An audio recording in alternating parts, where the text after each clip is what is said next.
चलो, बहुत सारी बधाइयाँ आपको, बहुत सारी शुभकामनाएं। इसका नाम क्या रखा है? हृदयांश। हृदयांश। हृदयांश, ये कितने साल बाद हुआ है? 7 साल बाद। हाँ। चलो, बहुत अच्छी बात है। बहुत अच्छा रहे, खुश रहे, आनंद मंगल रहे। और आप दोनों को बहुत सारी बधाइयाँ, ढेर सारी शुभकामनाएं। धन्यवाद। नमस्कार, कोटवी कायाकल्प जय देओल पिथौरागढ़, यहाँ से आपका फिर से स्वागत है। आज हमारे साथ हैं जानकी मैडम। और जानकी मैडम जो है यहाँ आई थी हमारे पास। इनको एक थायराइड का और दूसरा वेट लॉस का थोड़ा प्रॉब्लम था। तो थायराइड भी इनकी काफी बड़ी भी थी और वेट जो था इनका बहुत बड़ा हुआ था। ओबेसिटी या एक्स्ट्रा वेट था इनका बढ़ा हुआ। तो उसका हमने इनका थोड़ा ट्रीटमेंट किया। तो पहले आप हमको बताइए थायराइड का और वेट लॉस का कैसे कैसे हुआ, क्या क्या हुआ आपका डेवलपमेंट? थायराइड तो जो मेरा है वो मतलब 2 ईयर पहले, मतलब 21 के आसपास मुझे पता लगा कि मुझे थायराइड हुआ है करके। फिर उसके बाद मेडिसिन लेना मैंने स्टार्ट करा। तो फिर उसके कुछ मंथ के बाद जब मैंने दोबारा चेकअप कराया तो ज्यादा अंतर नहीं आया कम होने में। तो डॉक्टर ने फिर मेरी जो mg है वो बढ़ा दी। पहले 25 mg की उन्होंने मुझे पिल्स दी थी, उसके बाद उन्होंने फिर 50 mg कर दी।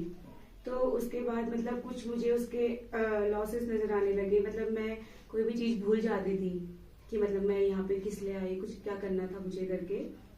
तो ये चीजें मुझे लगी। फिर मैंने काफी चीजें सर्च करी इसके बारे में, थायराइड के बारे में, क्या होता है, कि उससे कैसे होता है करके। तो फिर मैंने दोबारा डॉक्टर के पास जब मैं गई तो मैंने उनसे बोला कि ये 50 mg जो है मतलब मुझे ज्यादा लग रहा है। तो फिर मैंने उनसे 25 mg कम करवाई थी। तो फिर उन्होंने बोला ठीक है आप 25 और 50 ऐसे ही लेना करके उन्होंने मुझे बोला था। तो ये सब तो मैंने किया, बट जब बाद में रिपोर्ट ली तो रिपोर्ट में भी उतना ज्यादा फर्क नहीं आया। तो फिर डॉक्टर से मैंने बोला था कि मतलब अब मेरा बेबी भी मतलब 5 इयर्स का हो गया है, तो मैं चाह रही हूँ कि आगे को मतलब मैं प्लान करूँ तो मेरा थायराइड कब तक ठीक हो पाएगा या मुझे दवाई जो है कब तक लेनी पड़ेगी। तो उन्होंने मुझसे बोला था कि दवाई तो आपको रेगुलर लेनी ही है, तो ये तो छूटेगा नहीं। और इसको खाने में आपको क्या प्रॉब्लम है, सुबह 1 गोली तो लेनी है, तो आप इसको कंटिन्यू लेना है। तो मतलब मुझे लाइफ टाइम लेना पड़ेगा? तो उन्होंने बोला हाँ, कोई दिक्कत है इसको लेने में?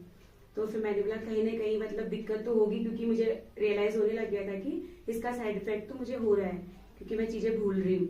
तो आपको पहले जो था थायराइड वो था अराउंड 11 पॉइंट, है ना? हाँ। और बाद में जब आपने यहाँ पे ट्रीटमेंट लिया तो कितना हो गया था बाद में? तो उसके बाद तो फिर जब पहले टेस्ट कराया था शायद 1-2 हफ्ते के बाद तो 6 पॉइंट के आसपास आया था। और फिर जब पूरा टोटल कंप्लीट हो गया था तो 1.6 के आसपास जो लास्ट में रिपोर्ट रही थी। हाँ। तो अब ये तो चलो आपका नॉर्मल है। ये कितने दिन में हुआ था? ये 1.5 मंथ कह सकते हैं। और ऐसे ही आपका वेट लॉस का था। पहले जो आपका वेट था यहाँ जब आप आए थे तो दैट वाज अराउंड 76 kg। 76 था। हाँ, तो फिर बाद में फिर कितना हुआ ट्रीटमेंट के बाद में 60 kg हो गया था। ये कितने दिन में हुआ? ये 2 मंथ के आसपास। ये भी 2 मंथ में हो गया था जी। चलो, ये दोनों में आपका सक्सेसफुल रहा। आपका थायराइड भी कंट्रोल हो गया, वेट लॉस भी आपका अच्छा हो गया। और आप कोई गोली नहीं खा रहे हो? नहीं, किसी चीज की कोई गोली? बिल्कुल नहीं। जब मैंने आपके यहाँ ज्वाइन किया था तो आपने बोला था तब से नहीं लेनी है, तो फिर वो मेडिसिन मैंने छोड़ दी। फिर ट्रीटमेंट के दौरान जो आपने दवाई दी थी वही दवाई मैंने ली 1.5 तक। उसके बाद फिर वो भी छूट गई। तो मतलब अभी मतलब मैं कोई दवाई नहीं लेती। इवन मुझे याद भी नहीं है कि मेरे को थायराइड है या था पहले करके।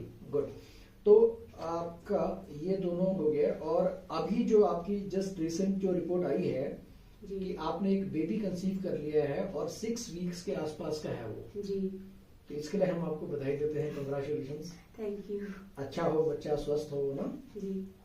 तो ये मैं आप लोगों को भी बताता हूँ। एक्चुअली होता क्या है कि बेबी कंसीव के लिए जो सबसे मेन जो कारण होते हैं जिस कारण से कंसीव नहीं हो पाता है वो है एक तो आपका थायराइड, जिसके भी